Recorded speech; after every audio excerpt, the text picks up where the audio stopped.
Секоја општина треба да има дом за стари лица со оглед на фактот дека населението старее, изјави денеска Фатмир Лимани, министер за социјална политика, демографија и млади.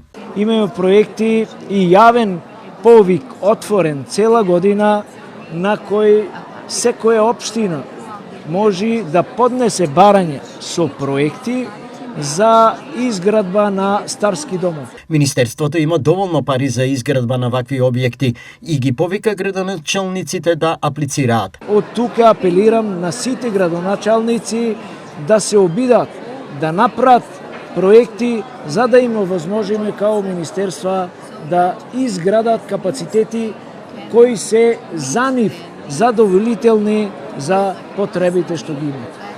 Во Штип, во постапка е отстранување на административните проблеми во врска со зградата на старечкиот дом, чија изградба која повеќе од 10 години е блокирана. Во финална подготовка е апликацијата со која нашата општина ќе аплицира до Министерството за социјална политика, демографија и млади за реконструкција на објектот Дом за стари лица, како и постапката за отстранување на административните пречки за довршување на неговата изградба. Изјави градоначалникот на општина Штип Иван Јорданов. Дом за стари лица неодамна со изградба започна во Кочани. Во нова постапка за изградба е и домот за стари лица во Пробиштип, а единствен функционален во овој момент е домот за стари лица во Берово.